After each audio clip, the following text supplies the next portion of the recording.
Michel Foucault. 16. História da loucura na Idade Clássica. 14. O círculo antropológico. Não se trata de chegar a uma conclusão. A obra de Pinel e Tuque não são pontos de chegada.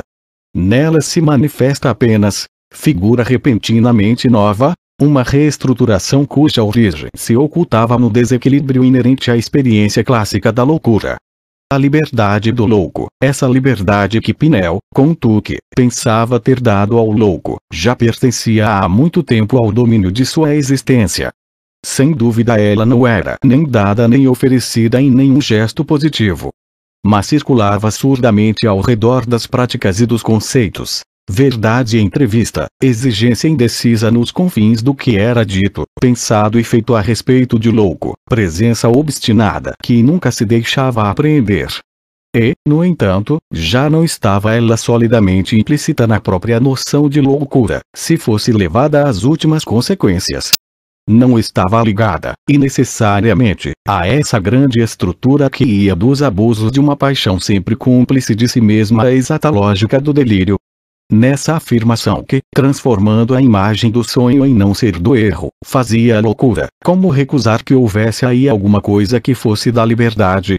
A loucura, no fundo, só era possível na medida em que, à sua volta, havia essa latitude, esse espaço de jogo que permitia ao sujeito falar, ele mesmo, a linguagem de sua própria loucura e constituir-se como louco. Liberdade fundamental do louco que Salvages chamava, com a ingenuidade de uma tautologia maravilhosamente fecunda, o pouco cuidado que temos ao procurar a verdade e ao cultivar nosso juízo.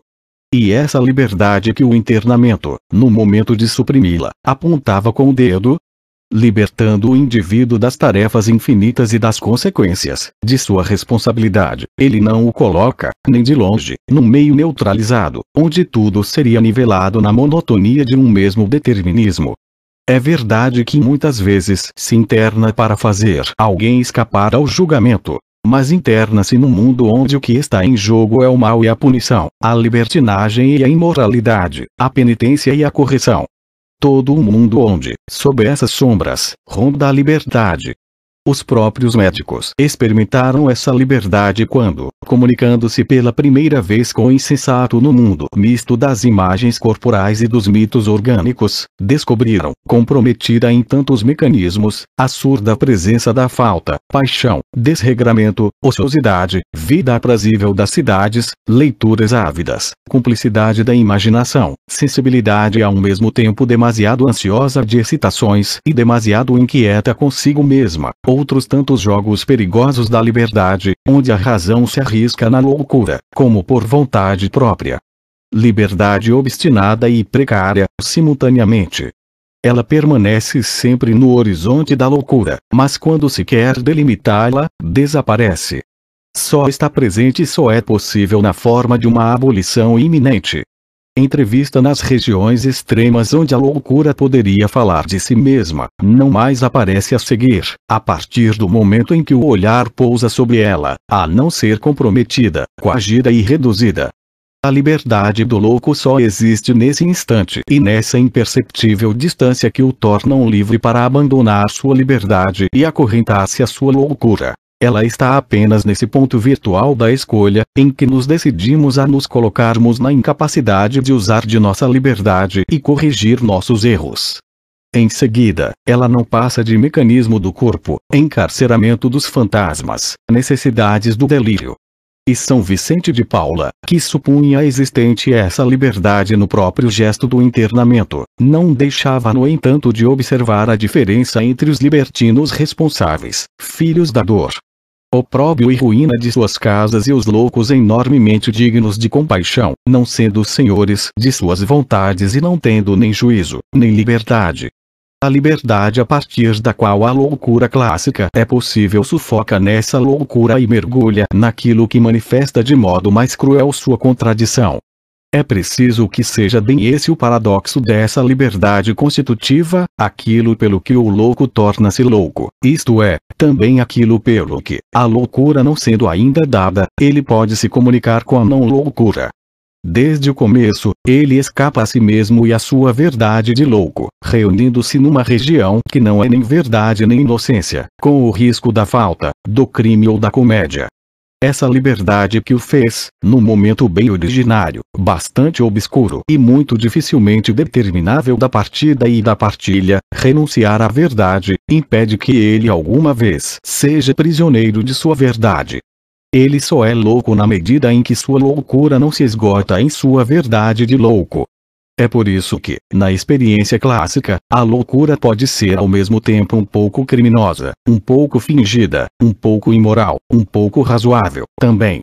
O que se tem aí não é uma confusão no pensamento, ou um grau menor de elaboração. É apenas o efeito lógico de uma estrutura bem coerente. A loucura só é possível a partir de um momento bem distante, mas muito necessário, em que ela se arranca a si mesma no espaço livre de sua não-verdade, constituindo-se com isso como verdade. É exatamente nesse ponto que a operação de Pinel e Tuque se insere na experiência clássica. Essa liberdade, horizonte constante dos conceitos e práticas, exigência que se ocultava a si mesma e se abolia como num próprio movimento seu, essa liberdade ambígua que estava no âmago da existência do louco, eis que agora é reclamada nos fatos, como quadro da sua vida real e como elemento necessário ao aparecimento de sua verdade de louco. Tenta-se captá-la numa estrutura objetiva. Mas no momento em que se acredita aprendi-la, afirmá-la e fazê-la valer, só se recolhe a ironia das contradições. Permite-se que a liberdade do louco atue, mas num espaço mais fechado, mais rígido, menos livre que aquele, sempre um pouco indeciso, do internamento. Liberam-no de seu parentesco com o crime e o mal, mas para fechá-lo nos mecanismos rigorosos de um determinismo. Ele só é inteiramente inocente no absoluto de uma não-liberdade. Retiram-se as correntes que impediam o uso de sua livre vontade, mas para despojá-lo dessa mesma vontade, transferida e alienada no querer do médico. O louco doravante está livre, e excluído da liberdade. Outrora ele era livre durante um momento em que começava a perder sua liberdade. É livre agora no amplo espaço em que já a perdeu. Não é de uma liberação dos loucos que se trata, nesse final do século XVIII, mas de uma objetivação do conceito de sua liberdade. Objetivação que tem uma tríplice consequência. Para começar, é bem da liberdade que se vai tratar agora, a respeito da loucura. Não mais de uma liberdade que se percebia no horizonte do possível, mas de uma liberdade que se procurará aquar nas coisas e através dos mecanismos. Na reflexão sobre a loucura, e até na análise médica que dela se faz, tratar-se-á não do erro e do não ser, mas da liberdade em suas determinações reais. O desejo e o querer, o determinismo e a responsabilidade, o automático e o espontâneo. De Esquirol a Janet, como de Reil a Freud ou de Tuque a Jackson, a loucura do século XIX, incansavelmente, relatará as peripécias da liberdade. A noite do louco moderno não é mais a noite onírica em que se levanta e chameja a falsa verdade das imagens. É a noite que traz consigo desejos impossíveis e a selvageria de um querer, ou menos livre da natureza. Objetiva, essa liberdade se encontra, ao nível dos fatos e das observações, exatamente dividida em um determinismo que a nega inteiramente e uma culpabilidade precisa que a exalta. A ambiguidade do pensamento clássico sobre as relações entre a falta e a loucura irá agora dissociar-se. E o pensamento psiquiátrico do século XIX irá procurar simultaneamente a totalidade do determinismo e tentar definir o ponto de inserção de uma culpabilidade. As discussões sobre as loucuras criminais, os prestígios da paralisia geral, o grande tema das degenerescências, a crítica dos fenômenos histéricos, tudo aquilo que anima a pesquisa médica de Esquirol a Freud procede desse duplo esforço. O louco do século XIX será determinado e culpado. Sua não-liberdade é mais penetrada pela falta do que pela liberdade com a qual o louco clássico escapava de si mesmo. Libertado, o louco se vê agora em pé de igualdade consigo mesmo, o que significa que não mais pode escapar à sua própria verdade. É jogado nela, e ela o confisca inteiramente. A liberdade clássica situava o louco em relação à loucura, relação ambígua, instável, sempre desfeita, mas que impedia ao louco de constituir uma só e mesma coisa com sua loucura. A liberdade que Pinel e Tuque impuseram ao louco encerra-o numa certa verdade da loucura a qual ele não pode escapar a não ser passivamente, se é libertado de sua loucura. A partir daí, a loucura não mais indica um certo relacionamento do homem com a verdade, relacionamento que, pelo menos silenciosamente, implica sempre a liberdade. Ela indica apenas um relacionamento do homem com sua verdade. Na loucura, o homem cai em sua verdade, o que é uma maneira de sê-la inteiramente, mas também de perdi-la. A loucura não mais falará do não ser, mas do ser do homem, no conteúdo daquilo que ele é e no esquecimento desse conteúdo.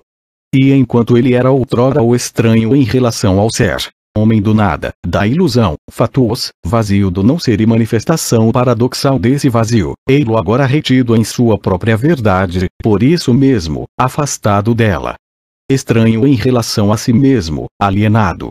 A loucura sustenta agora uma linguagem antropológica visando simultaneamente, e no equívoco donde ela retira, para um mundo moderno, seus poderes da inquietação, a verdade do homem e a perda dessa verdade e, por conseguinte, a verdade dessa verdade. Linguagem dura, rica em suas promessas e irônica em sua redução. Linguagem da loucura pela primeira vez reencontrada depois da Renascença. Ouçamos suas primeiras palavras. A loucura clássica pertencia às regiões do silêncio. Há muito tempo se havia calado essa linguagem de si mesma sobre si mesma que entoava seu elogio. São sem dúvida inúmeros os textos dos séculos 17 e 18 onde se aborda a loucura, mas neles ela é citada como exemplo, a título de espécie médica ou porque ela ilustra a verdade abafada do erro. É considerada obliquamente, em sua dimensão negativa, porque é uma prova a contrário daquilo que é, em sua natureza positiva, a razão. Seu sentido só pode aparecer diante do médico e do filósofo, isto é, daqueles que são capazes de conhecer sua natureza profunda, dominá-la em seu não ser e de ultrapassá-la na direção da verdade. Em si mesma, é coisa muda. Não existe, na era clássica da literatura da loucura, no sentido em que não há para a loucura uma linguagem autônoma, uma possibilidade de que ela pudesse manter uma linguagem que fosse verdadeira. Reconhecia-se a linguagem secreta do delírio. Faziam-se, sobre ela, discursos verdadeiros. Mas ela não tinha o poder de operar por si mesma, por um direito primitivo e por sua própria virtude, a síntese de sua linguagem e da verdade. Sua verdade só podia ser envolvida no discurso que lhe permanecia exterior. Mas, fazer o que, são loucos, Descartes, no movimento pelo qual chega a verdade, torna impossível o lirismo do desatino. Ora, aquilo que Leneveu de Rameau já indicava, e depois dele todo um modo literário, é o reaparecimento da loucura no domínio da linguagem, de uma linguagem onde lhe era permitido falar na primeira pessoa e enunciar, entre tantos propósitos inúteis e na gramática insensata de seus paradoxos, alguma coisa que tivesse uma relação essencial com a verdade. Essa relação começa agora a desembaraçar-se e a oferecer-se em todo o seu desenvolvimento discursivo. Aquilo que a loucura diz de si mesma é, para o pensamento e a poesia do começo do século XIX, igualmente aquilo que o sonho diz na desordem de suas imagens. Uma verdade do homem, bastante arcaica e bem próxima, silenciosa e ameaçadora. Uma verdade abaixo de toda a verdade, a mais próxima do nascimento da subjetividade e a mais difundida entre as coisas. Uma verdade que é a retirada profunda da individualidade do homem e a forma incoativa do cosmos. O que sonha é o espírito no momento em que desce na matéria, é a matéria no momento em que se eleva até o espírito. O sonho é a revelação da própria essência do homem, o processo mais particular e mais íntimo da vida. Assim, no discurso comum ao delírio e ao sonho, são reunidas a possibilidade de um lirismo do desejo e a possibilidade de uma poesia do mundo. Uma vez que loucura e sonho são simultaneamente o momento da extrema subjetividade e o da irônica objetividade, não há aqui nenhuma contradição. A poesia do coração, na solidão final exasperada de seu lirismo, se revela, através de uma imediata reviravolta, como o canto primitivo das coisas. E o mundo, durante tanto tempo silencioso face ao tumulto do coração, aí reencontra suas vozes. Interrogo as estrelas e elas se calam. Interrogo o dia e a noite, mas não respondem. Do fundo de mim mesmo, quando me interrogo, vêm sonhos inexplicados. Aquilo que há de próprio a linguagem da loucura na poesia romântica é que ela é a linguagem do fim último e do recomeçar absoluto, fim do homem que mergulha na noite e descoberta, ao fim dessa noite, de uma luz que é a das coisas em seu primeiro começo. É um subterrâneo vago que aos poucos se ilumina e onde se separam, da sombra e da noite, as pálidas figuras, gravemente imóveis, que habitam a morada dos limbos.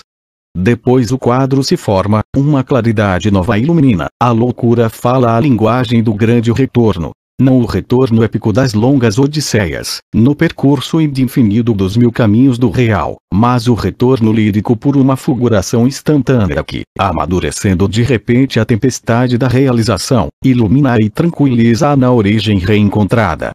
A 13ª volta é ainda a primeira. Tal é o poder da loucura. Enunciar esse segredo insensato do homem, segundo o qual o ponto último de sua queda é sua primeira manhã, que sua noite termina na mais jovem luz, que nela o fim é recomeço.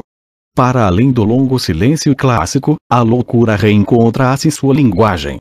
Mas uma linguagem com significações bem diferentes. Ela esqueceu os velhos discursos trágicos da Renascença, onde se falava do dilaceramento do mundo, do fim dos tempos, do homem devorado pela animalidade.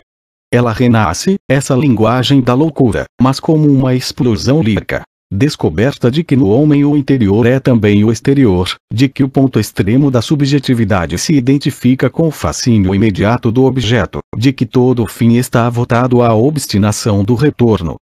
Linguagem na qual não mais transparecem as figuras invisíveis do mundo, mas as verdades secretas do homem. Aquilo que diz o lirismo é mostrado pela obstinação do pensamento discursivo. E aquilo que se sabe do louco, independentemente de todas as aquisições possíveis no conteúdo objetivo dos conhecimentos científicos, assume uma significação inteiramente nova. O olhar que só incide sobre o louco, o que é a experiência concreta a partir da qual será elaborada a experiência médica ou filosófica, não pode ser mais o mesmo. Na época das visitas a Bicêtre ou a Bédla, ao olhar-se o louco avaliava-se, do exterior, toda a distância que separa a verdade do homem de sua animalidade. Agora, ele é olhado simultaneamente com mais neutralidade e mais paixão. Mais neutralidade, uma vez que nele se descobrirão as verdades profundas do homem, essas formas adormecidas nas quais nasce aquilo que ele é.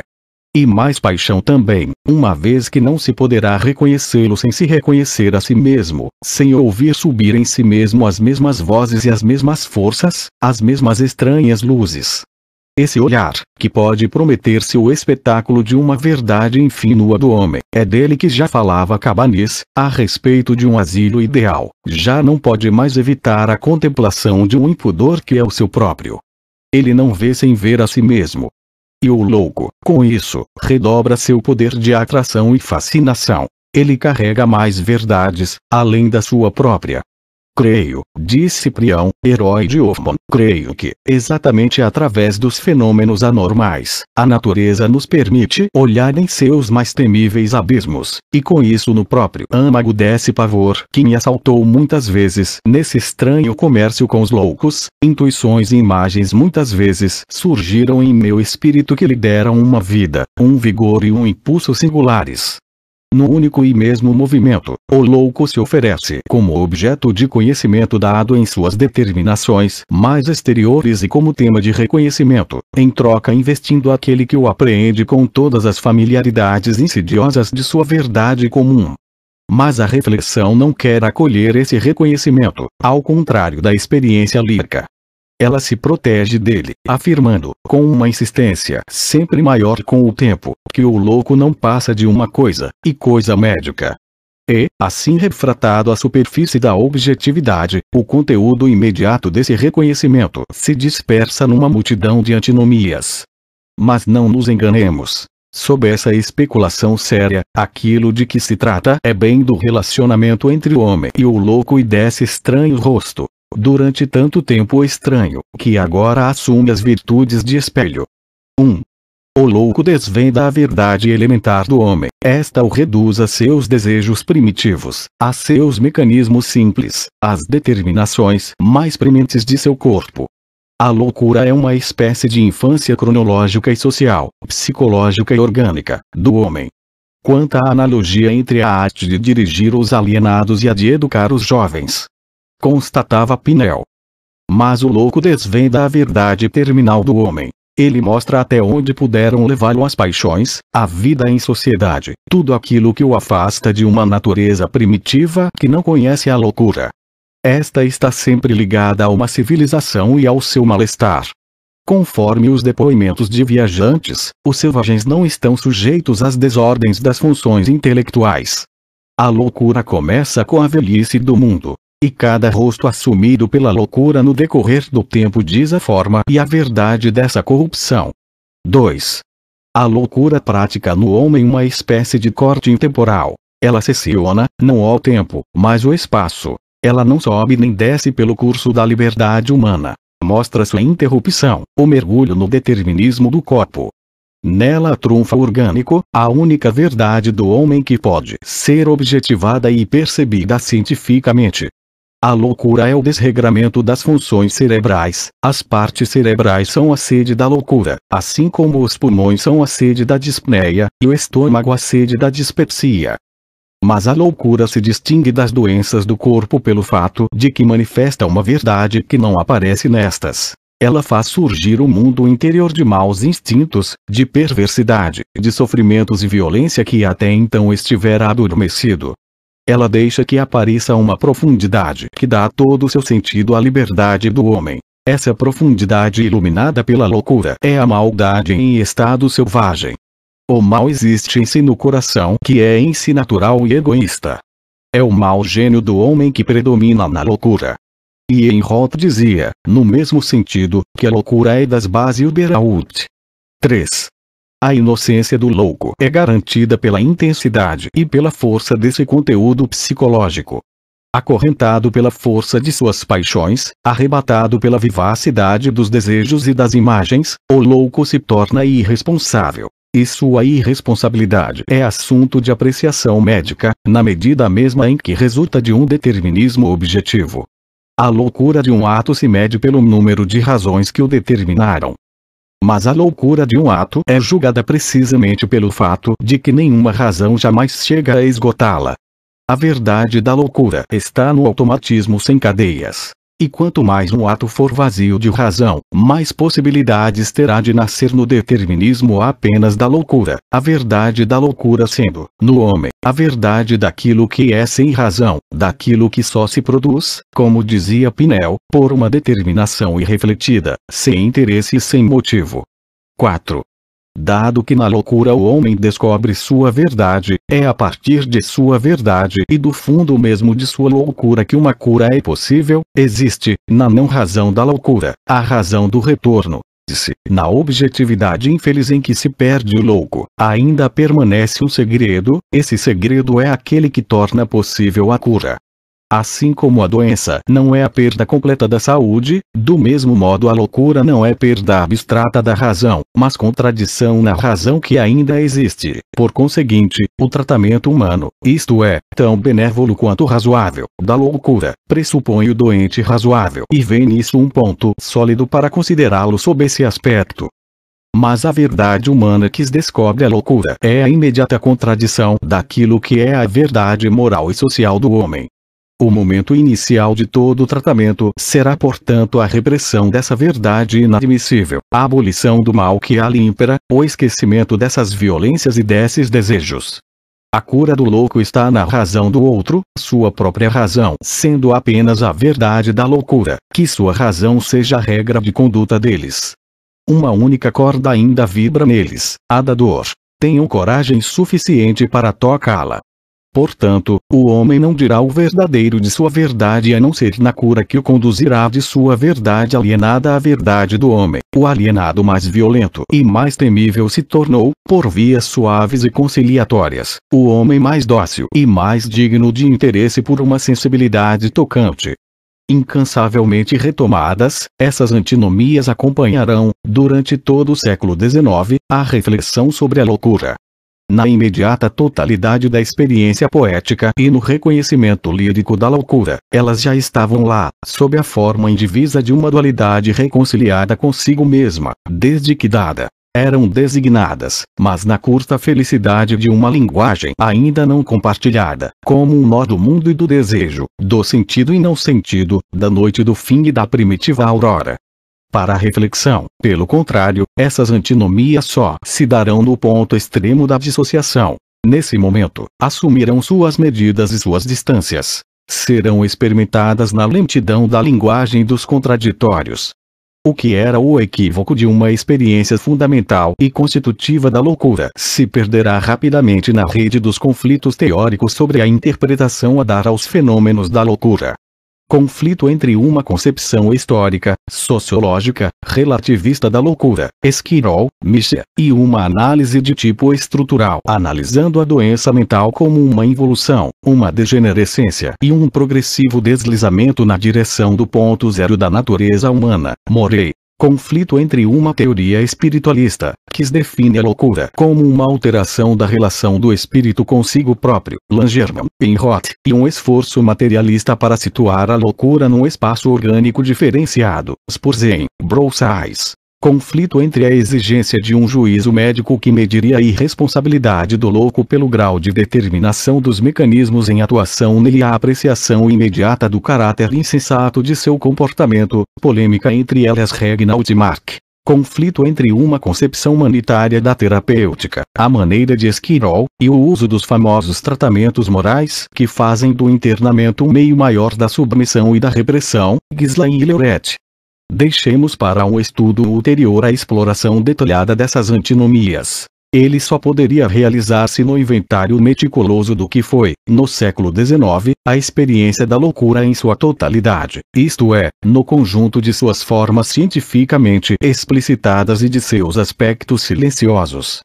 Sem dúvida, semelhante análise mostraria sem dificuldade que esse sistema de contradições se refere a uma coerência oculta. Que essa coerência é a de um pensamento antropológico que corre e se mantém sob a diversidade das formulações científicas. Que ela é o fundo constitutivo, mas historicamente móvel, que tornou possível o desenvolvimento dos conceitos, desde Esquirol e Broussais até Janet, Bleuler e Freud. E que essa estrutura antropológica de três termos, o homem, sua loucura e sua verdade, substituiu a estrutura binária do desatino clássico, verdade e erro, mundo e fantasma, ser e não ser, dia e noite.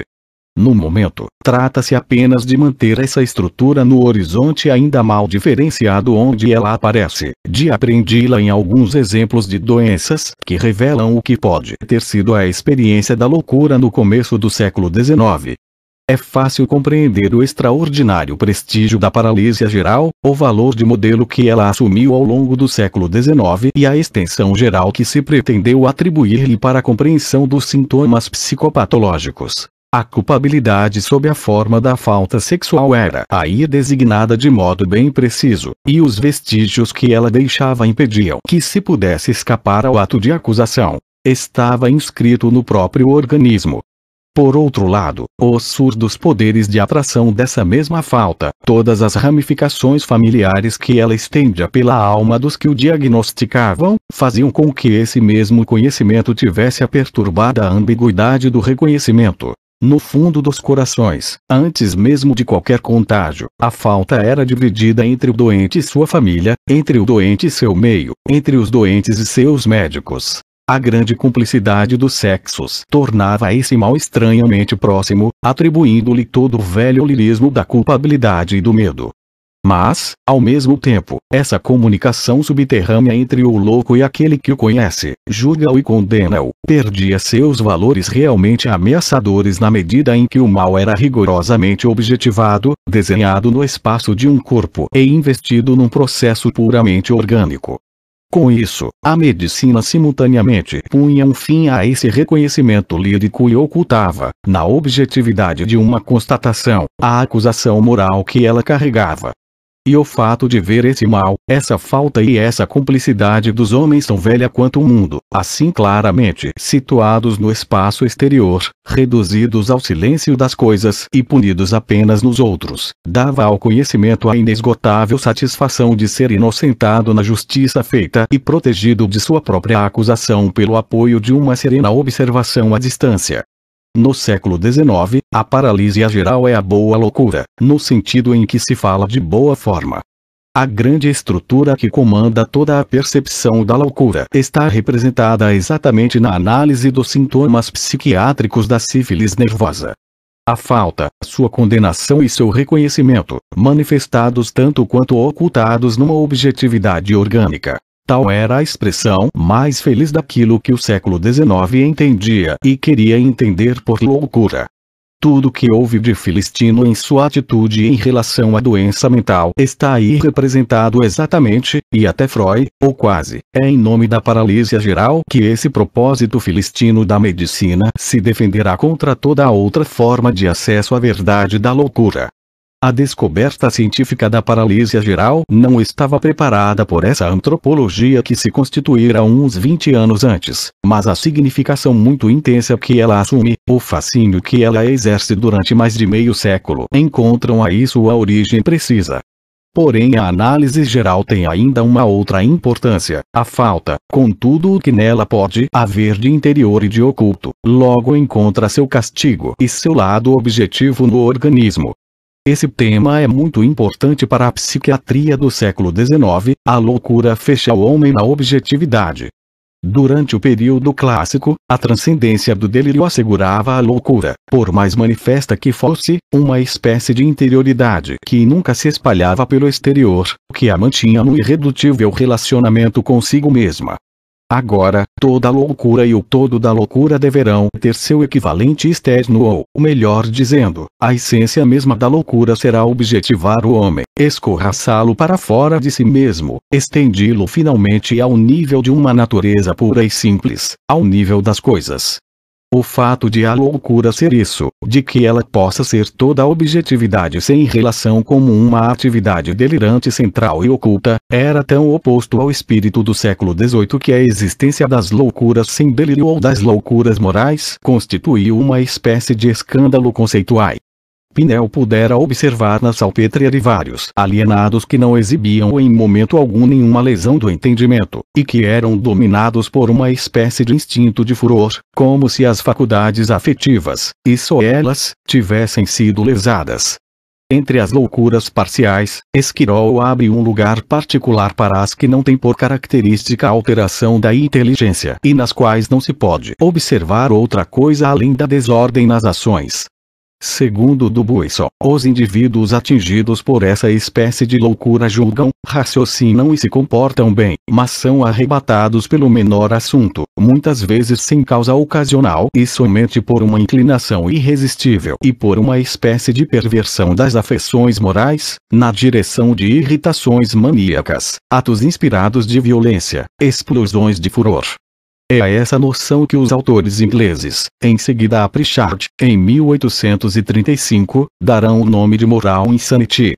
O próprio nome sob o qual a noção devia conhecer seu sucesso definitivo é prova suficiente da estranha ambiguidade de sua estrutura. De um lado, trata-se de uma loucura que não tem nenhum de seus signos na esfera da razão. Neste sentido, ela é inteiramente oculta.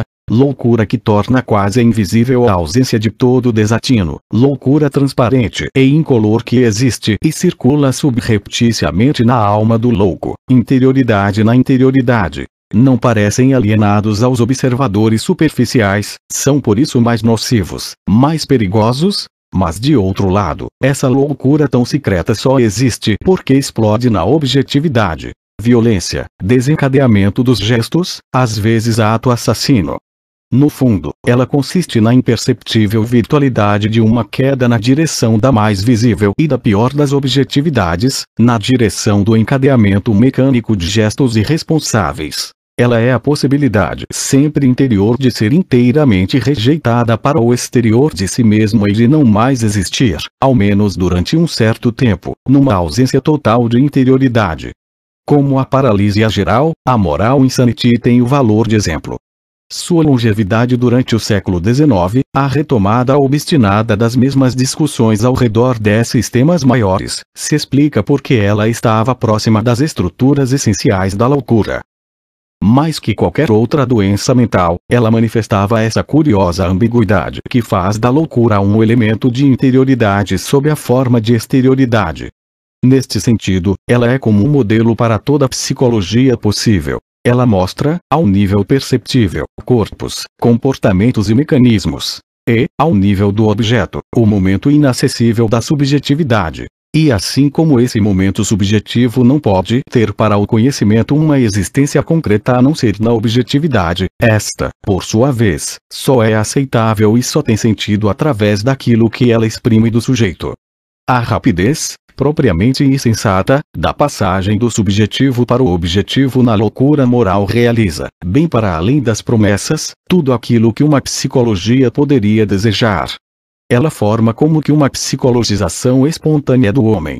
Mas, exatamente por isso, revela uma dessas verdades obscuras que dominaram toda a reflexão do século XIX sobre o homem. É que o momento essencial da objetivação, no homem, constitui uma coisa única com a passagem para a loucura. A loucura é a forma mais pura, a forma principal e primeira do movimento com o qual a verdade do homem passa para o lado do objeto e se torna acessível a uma percepção científica. O homem só se torna natureza para si mesmo na medida em que é capaz de loucura. Esta, como passagem espontânea para a objetividade, é momento constitutivo no devir objeto do homem. Estamos aqui no extremo oposto da experiência clássica. A loucura, que era apenas o contato instantâneo do não ser do erro com nada da imagem, conservava sempre uma dimensão pela qual ela escapava à apreensão objetiva. E quando se tratava, perseguindo-a em sua essência mais profunda, de delimitá-la em sua estrutura última, só se descobria, para formulá-la, a própria linguagem da razão desdobrada na impecável lógica do delírio. E isso mesmo, que a tornava acessível, esquivava-a como loucura. Agora, pelo contrário, é através da loucura que o homem, mesmo em sua razão, poderá tornar-se verdade concreta e objetiva a seus próprios olhos. Do homem ao homem verdadeiro, o caminho passa pelo homem louco. Caminho cuja geografia exata nunca será desenhada pelo pensamento do século XIX, mas que será continuamente percorrido de Cabanis a Ribot e Janet. O paradoxo da psicologia positiva do século XIX é o de só ter sido possível a partir do momento da negatividade, psicologia da personalidade por uma análise do desdobramento. Psicologia da memória pelas amnésias, da linguagem pelas afasias, da inteligência pela debilidade mental.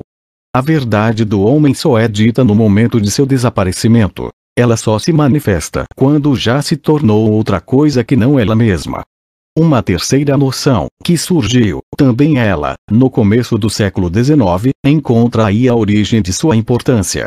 A ideia de uma loucura localizada no ponto e que só desenvolve seu delírio sobre um único assunto já estava presente na análise clássica da melancolia. Para a medicina, essa era uma particularidade do delírio, não uma contradição. A noção de monomania, em compensação, é inteiramente construída ao redor do escândalo que representa um indivíduo que se mostra louco num ponto, mas permanece razoável em todos os outros. Escândalo que o crime dos monomaníacos multiplicam, bem como o problema da responsabilidade que lhes deve ser imputada. Um homem, normal sob todos os outros aspectos, comete de repente um crime de uma selvageria desmedida. Para seu gesto não se pode encontrar nem causa nem razão. Para explicá-lo não há nem lucro, nem interesse, nem paixão. Uma vez cometido, o criminoso transforma-se no que era antes. É possível dizer que se trata de um louco. A completa ausência de determinações visíveis, o vazio total de razões, permitem concluir pela não-razão do que cometeu o gesto. A irresponsabilidade se identifica com a impossibilidade de fazer um uso de sua vontade. Portanto, identifica-se com um determinismo. Ora, esse gesto, não sendo determinado por nada, não pode ser considerado como irresponsável. Mas, inversamente, é normal que um ato seja realizado sem razão, fora de tudo aquilo que poderia motivá-lo, torná-lo útil para um interesse, indispensável para uma paixão. Um gesto que não se enraize numa determinação é insensato. Essas perguntas, trazidas à luz nos grandes processos criminais do começo do século XIX e que tanto ressoaram na consciência jurídica e médica, tocam talvez no fundo da experiência da loucura, tal como ela está se constituindo. A jurisprudência anterior conhecia apenas as crises e os intervalos, isto é, as sucessões cronológicas das fases da responsabilidade no interior de uma dada doença. O problema, aqui, se complica. Pode existir uma doença crônica que só se manifesta num único gesto, ou pode-se admitir que um indivíduo de repente se transforme em outro, perca essa liberdade pela qual se define e por um momento se aliene de si mesmo.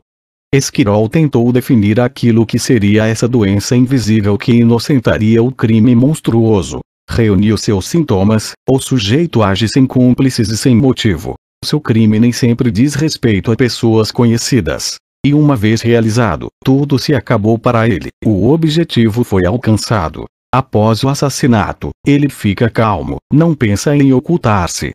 Assim seria a monomania homicida.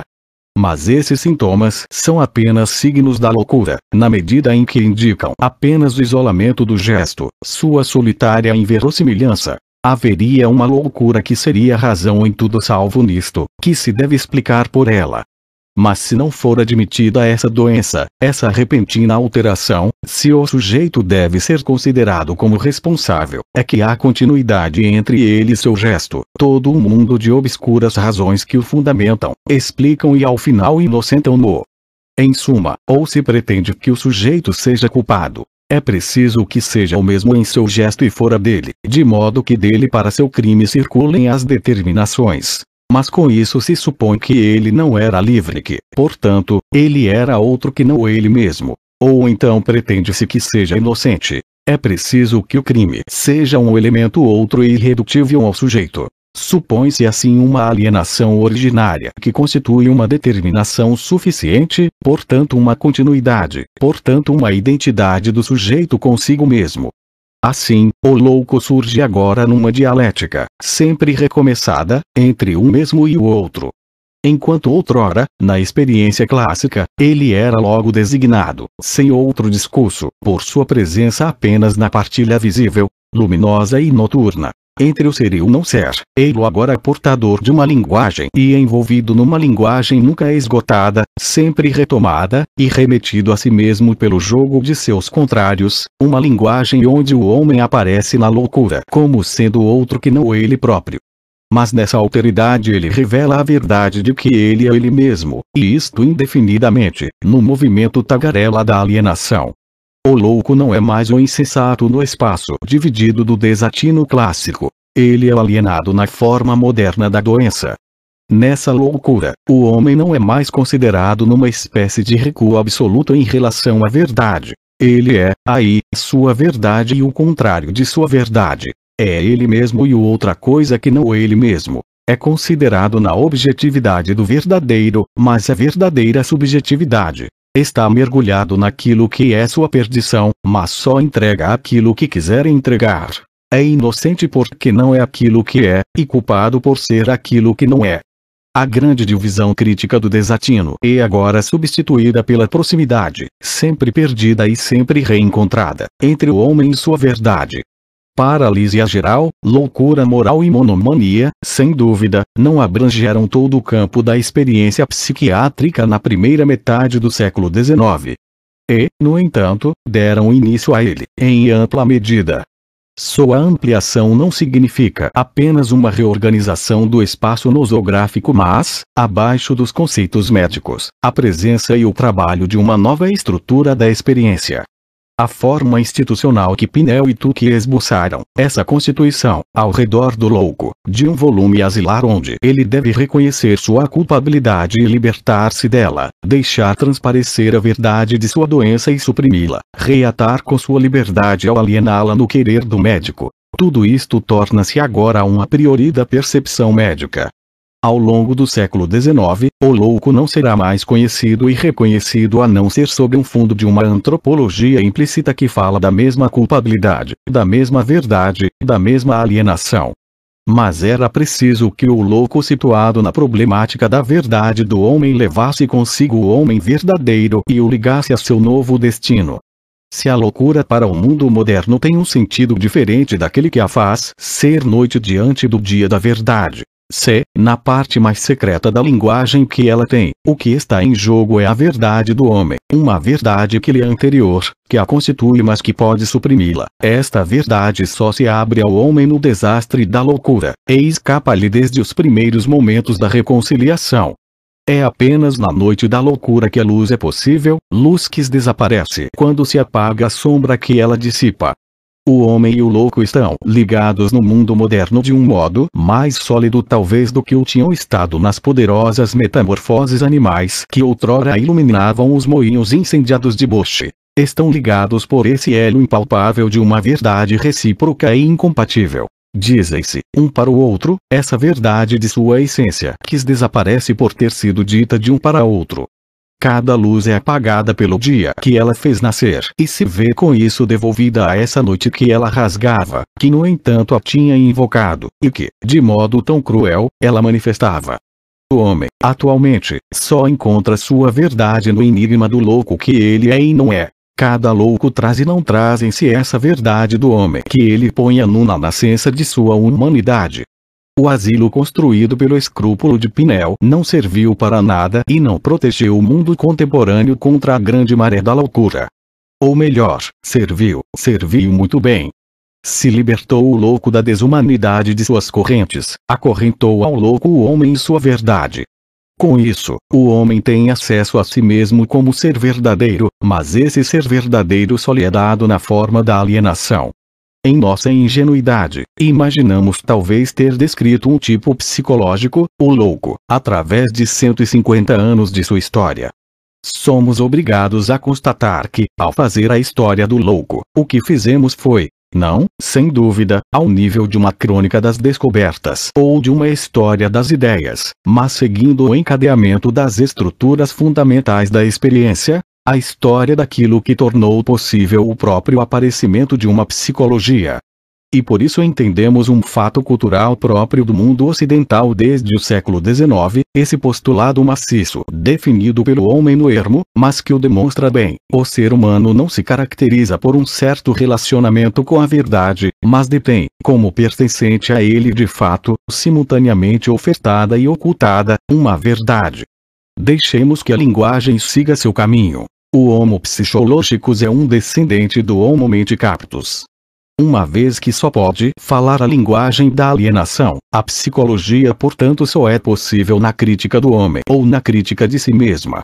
Ela está sempre, por natureza, na encruzilhada dos caminhos. Aprofundar a negatividade do homem ao ponto extremo onde amor e morte pertencem um ao outro indissoluvelmente, bem como o dia e a noite, a repetição atemporal das coisas e a pressa das estações que se sucedem, e acabar por filosofar a marteladas. Ou então exercer-se através das retomadas incessantes, dos ajustamentos do sujeito e do objeto, do interior e do exterior, do vivido e do conhecimento. Era necessário, por sua própria origem, que a psicologia fosse antes isto, ao mesmo tempo em que negava sê-lo. Ela faz parte inexoravelmente da dialética do homem moderno, às voltas com sua verdade, o que significa que ela nunca esgotará aquilo que está ao nível dos conhecimentos verdadeiros. Mas, nesses compromissos tagarelas da dialética, o desatino permanece mudo, e o esquecimento provém dos grandes dilaceramentos silenciosos do homem.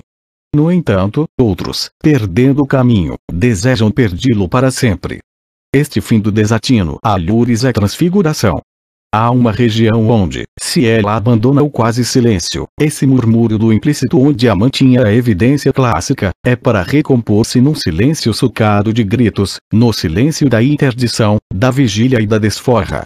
O Goya que pintava o pátio dos loucos sem dúvida experimentava, diante desse burburinho de carne no vazio, dessas nudezas ao longo dos muros nus, algo que se aproximava de um patético contemporâneo. Os ouropéis simbólicos que coroam os reis insensatos deixam visíveis corpos suplicantes, corpos oferecidos às correntes e aos chicotes, que contradiziam o delírio dos rostos menos pela miséria desse despojamento do que pela verdade humana que se manifestava em toda essa carne intacta. O homem com tricórnio não está louco por ter empoleirado esse trapo em cima de sua nudez completa. Mas nesse louco com chapéu surge, pela virtude sem linguagem de seu corpo musculoso, de sua juventude selvagem e maravilhosamente desligada, uma presença humana já liberada e como livre desde o começo dos tempos, por um direito de nascimento. O pátio dos loucos fala menos das loucuras e dessas figuras estranhas, encontradas aliás nos caprichos, do que da grande monotonia desses corpos novos, mostrados em seu vigor e cujos gestos, se invocam seus sonhos, cantam sobretudo sua sombria liberdade. Sua linguagem está próxima do mundo de Pinel. O Goa dos disparatados e da casa do surdo dirige-se a uma outra loucura. Não há dos loucos jogados na prisão, mas do homem jogado em sua noite. Não está ele reatando, para além da memória, com os velhos mundos dos encantamentos, das cavalgadas fantásticas, das feiticeiras empoleiradas em galhos de árvores mortas. O monstro que sopra seus segredos nos ouvidos do monge não é parente do gnomo que fascinava o Santo Antônio de Bosch. Num certo sentido, Goya redescobre essas grandes imagens esquecidas da loucura. Mas elas são outras para ele, e seu prestígio, que recobre toda a sua obra posterior, deriva de uma outra força. Em Bosch ou em Bruegel, essas formas nascem do próprio mundo. Pelas fissuras de uma estranha poesia, elas sobem das pedras e das plantas, surgem de um bocejo animal. Toda a cumplicidade da natureza não era demais para a formação de sua ronda. As formas de Goya nascem do nada. Não tem base, no duplo sentido em que só se destacam sobre a mais monótona das noites e que nada pode determinar sua origem, seu fim e sua natureza. Os disparatados não têm paisagem, nem muros, nem cenário. E esta é mais uma diferença em relação aos caprichos. Não há uma estrela desses grandes morcegos humanos vista na maneira de voar. O galho em cima do qual tagarelam as feiticeiras está sustentado por qual árvore? Está no ar. Na direção de que sabai de qual clareira? Nada em tudo isso nos fala de um mundo, nem deste nem do outro. Trata-se bem desse sono da razão do qual Goya, já em 1797, fazia a primeira figura do idioma universal. Trata-se de um que é sem dúvida do desatino clássico, esta tríplice noite onde Orestes se encerrava. Mas nessa noite o homem comunica com aquilo que há de mais profundo nele, e de mais solitário. O deserto de Santo Antônio de Bosch estava infinitamente povoado, e ainda que tivesse saído de sua imaginação, a paisagem que atravessa Margot, a louca estava marcada por toda uma linguagem humana. O monge de Goa, com essa fera morna em suas costas, as patas sobre seus ombros e essa boca que arqueja em seu ouvido, permanece sozinho. Nenhum segredo é dito.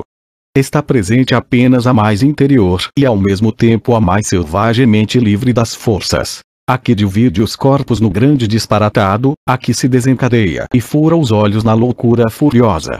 A partir daí, os próprios rostos se decompõem. Não é mais a loucura dos caprichos, que faziam máscaras mais verdadeiras que a verdade das figuras.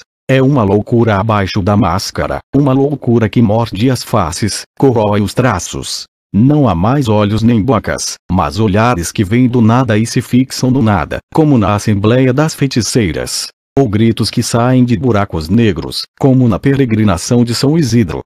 A loucura tornou-se, no homem, a possibilidade de abolir o homem e o mundo, e mesmo essas imagens que recusam o mundo e deformam o homem. Ela é, bem abaixo do sonho, bem abaixo do pesadelo da bestialidade, o último recurso, o fim e o começo de tudo.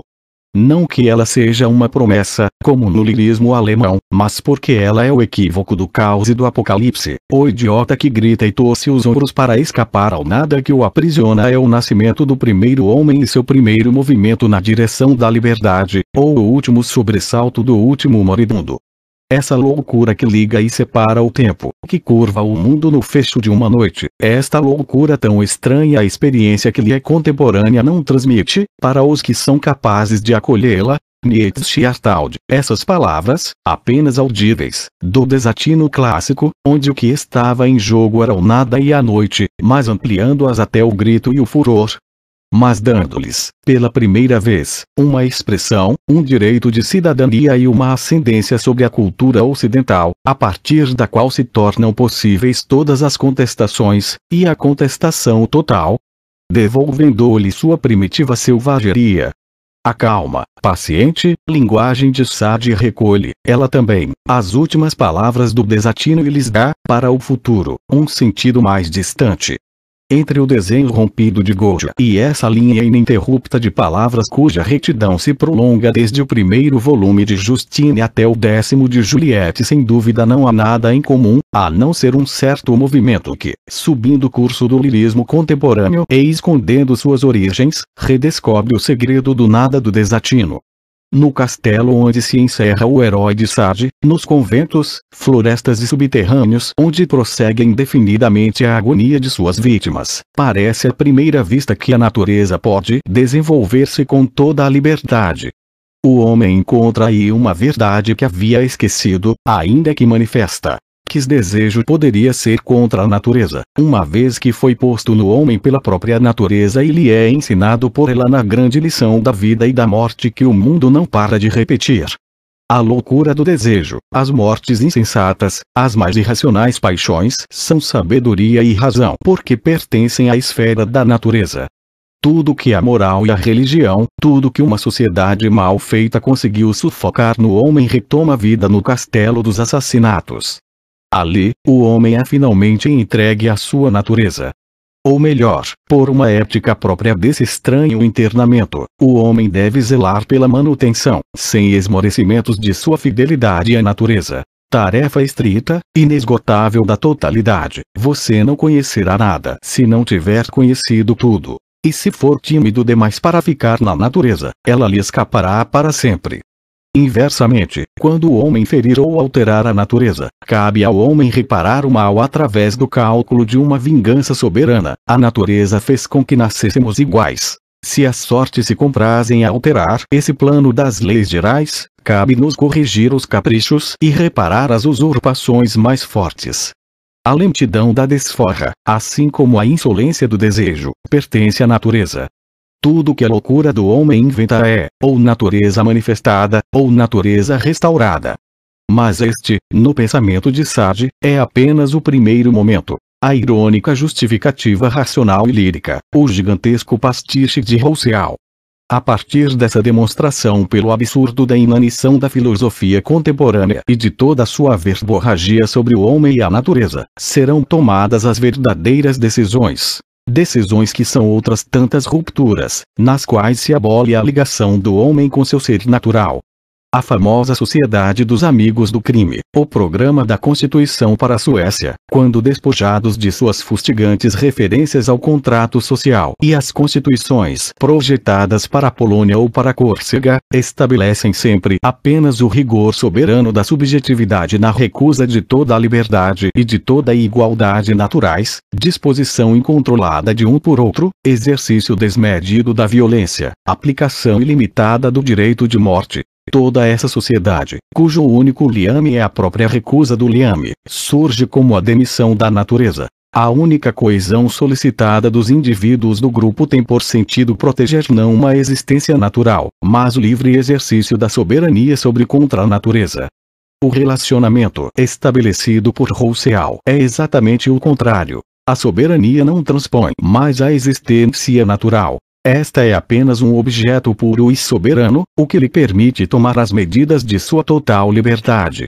Levado ao ponto culminante de sua lógica, o desejo só aparentemente conduz à redescoberta da natureza. De fato, não existe, em Sade, o retorno à terra natal, nenhuma esperança de que a recusa inicial do social se transforme subrepticiamente na ordem preparada da felicidade, através de uma dialética da natureza que renuncia a si mesmo e com isso se confirma. A loucura solitária do desejo que ainda para Hegel, como para os filósofos do século XVIII, mergulha finalmente o homem no mundo natural, logo retomado no mundo social. Para Sade não faz mais do que jogá-lo num vazio que domina de longe a natureza, numa total ausência de proporções e de comunidade, na inexistência, sempre recomeçada, da saciedade. A noite da loucura, então, não tem limites. Aquilo que se podia tomar como sendo a natureza violenta do homem era apenas o infinito da não-natureza. Aqui se origina a grande monotonia de Sade. À medida que ele avança, os cenários desaparecem. As surpresas, os incidentes, as ligações patéticas ou dramáticas das cenas desaparecem. Aquilo que ainda era peripécia em Justine, evento suportado, portanto novo, em Juliette torna-se jogo soberano, sempre triunfante, sem negatividade, cuja perfeição é tal que sua novidade só pode ser apenas semelhança consigo mesmo. Como em Goya, não há mais um fundo para esses disparatados meticulosos. No entanto, nessa ausência de cenário, que tanto pode ser noite total quanto dia absoluto, não há sombra em Sade, avança-se lentamente para um fim, a morte de Justine. Sua inocência havia fatigado até o desejo de achicalhá-la. Não se pode dizer que o crime não tivesse vencido sobre sua virtude. É preciso dizer, inversamente, que sua virtude natural a havia levado ao ponto de ter esgotado todas as maneiras possíveis de ser objeto para o crime. Neste ponto, e quando o crime só pode escorraçá-la do domínio de sua soberania, Juliette expulsa sua irmã do castelo de Noirceuil. É então que a natureza, por sua vez, durante tanto tempo dominada, achicalhada, profanada, se submete inteiramente àquilo que a contradizia. Ela por sua vez enlouquece, e com isso, por um momento, mas apenas por um momento, restaura sua onipotência.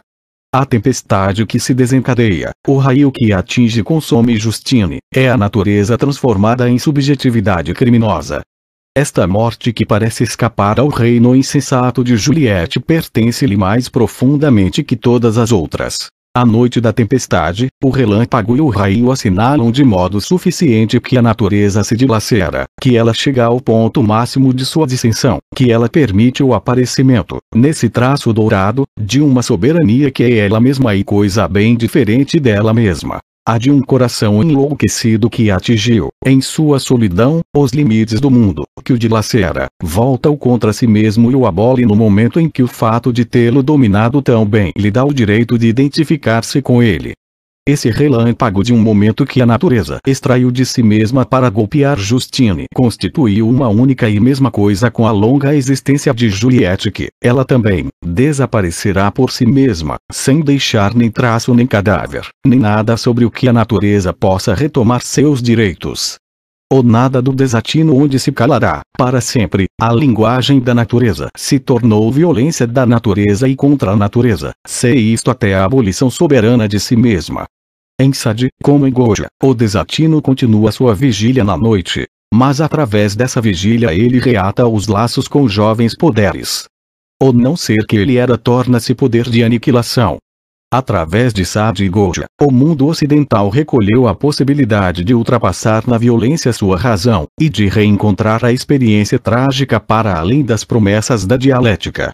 Após Sade e Goya, e a partir deles, o desatino pertence àquilo que há de decisivo, para um mundo moderno, em toda a obra. Isto é, aquilo que toda a obra comporta de mortífero e de constrangedor.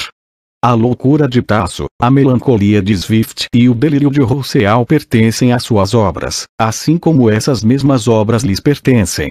Aqui nos textos, lá nessas vidas de homens, a mesma violência falava, ou a mesma amargura. Visões eram certamente trocadas. Linguagem e delírio se entrelaçavam. Contudo, há mais. A obra e a loucura eram, na experiência clássica, ligadas mais profundamente e num outro nível, paradoxalmente, ali onde uma limitava a outra.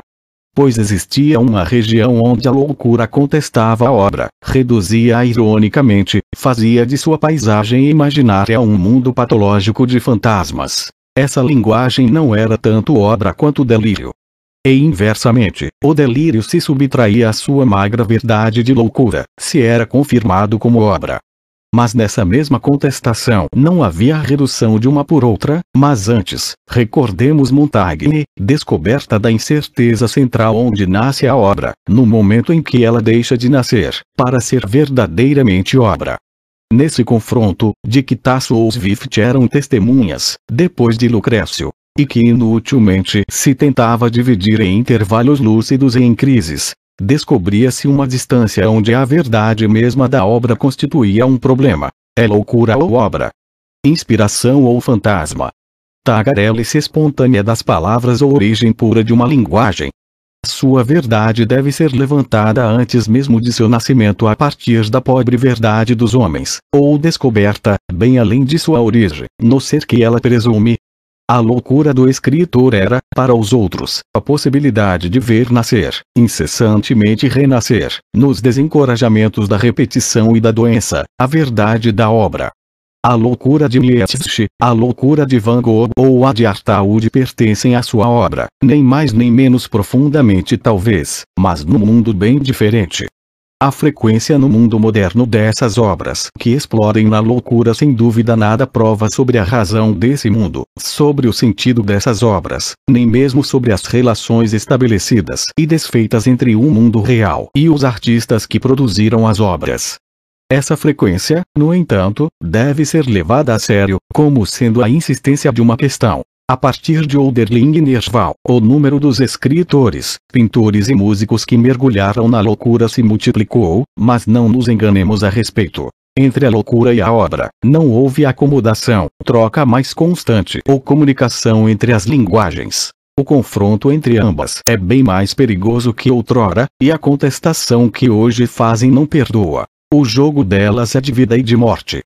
A loucura de Artaud não se esgueira para os interstícios da obra. Ela é exatamente a ausência de obra, a presença repetida dessa ausência, seu vazio central experimentado e medido em todas as suas dimensões, que não acabam mais. O último grito de Nietzsche, proclamando-se ao mesmo tempo Cristo e Dioniso, não está nos confins da razão e do desatino, nas linhas de fuga da obra, seu sonho comum, enfim tocado e que logo desaparece, de uma reconciliação dos pastores da Arcádia e dos pescadores de Tiberíades. É bem o próprio aniquilamento da obra, aquilo a partir do que ela se torna impossível, e onde deve calar-se. O martelo acabou de cair das mãos do filósofo. E Van Gogh sabia muito bem que sua obra e sua loucura eram incompatíveis. Ele que não queria pedir aos médicos a permissão para fazer quadros. A loucura é ruptura absoluta da obra. Ela constitui o momento constitutivo de uma abolição, que fundamenta no tempo a verdade da obra. Ela esboça a margem exterior desta, a linha de desabamento, o perfil contra o vazio. A obra de Artaud sente na loucura sua própria ausência, mas essa provocação, a coragem recomeçada dessa provação, todas essas palavras jogadas contra uma ausência fundamental da linguagem, todo esse espaço de sofrimento físico e de terror que cerca o vazio ou, antes, coincide com ele, aí está a própria obra, o escarpamento sobre o abismo da ausência de obra. A loucura não é mais o espaço da indecisão onde podia transparecer a verdade originária da obra, mas a decisão a partir da qual ela irrevogavelmente cessa, permanecendo acima da história, para sempre. Pouco importa o dia exato do outono de 1888 em que Nietzsche se tornou definitivamente louco, e a partir do qual seus textos não mais expressam filosofia, mas sim psiquiatria. Todos, incluindo o cartão postal para Strindberg, pertencem a Nietzsche, e todos manifestam grande parentesco com a origem da tragédia. Mas esta continuidade não deve ser pensada ao nível de um sistema, de uma temática, nem mesmo de uma existência. A loucura de Nietzsche, isto é, o desmoronamento de seu pensamento, é aquilo através do qual seu pensamento se abre sobre o mundo moderno. Aquilo que o tornava impossível faz com que esteja presente para nós. Aquilo que o subtraía de Nietzsche é a mesma coisa que ora nolo oferece. Isso não significa que a loucura seja a única linguagem comum à obra e ao mundo moderno. Perigos do patético das maldições, perigo inverso e simétrico das psicanálises.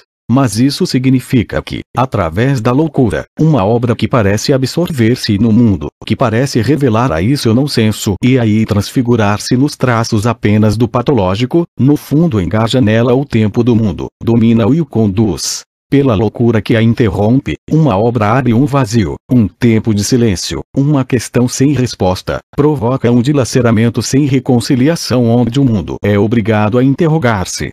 O que existe de necessariamente profanador numa obra retorna através disso e, no tempo dessa obra que se desmoronou no silêncio, o mundo sente sua culpabilidade. Doravante, e através da mediação da loucura, é o mundo que se torna culpado, pela primeira vez no mundo ocidental, aos olhos da obra. Ele requisitado por ela, obrigado a ordenar-se por sua linguagem, coagido por ela a uma tarefa de reconhecimento, de reparação. Obrigado à tarefa de dar a razão desse desatino, para esse desatino. A loucura em que a obra sossobra é o espaço de nosso trabalho, é o caminho infinito para triunfar sobre ela, é nossa vocação, misto de apóstolo e de exegeta. É por isso que pouco importa saber quando se insinuou no orgulho de Nietzsche, na humildade de Van Gogh, a voz primeira da loucura. Só a loucura como o instante último da obra esta a empurra indefinidamente para seus confins. Ali onde há obra, não há loucura. E no entanto a loucura é contemporânea da obra, dado que ela inaugura o tempo de sua verdade. No instante em que, juntas, nascem e se realizam a obra e a loucura, tem-se o começo do tempo em que o mundo se vê determinado por essa obra e responsável por aquilo que existe diante dela. Artifício e novo trunfo da loucura, esse mundo que acredita avaliá-la, justificá-la através da psicologia, deve justificar-se diante dela, uma vez que em seu esforço e em seus debates ele se mede por obras desmedidas como a de Nietzsche, de Van Gogh, de Artaud. E nele não há nada, especialmente aquilo que ele pode conhecer da loucura, capaz de assegurar-lhe que essas obras da loucura o justificam.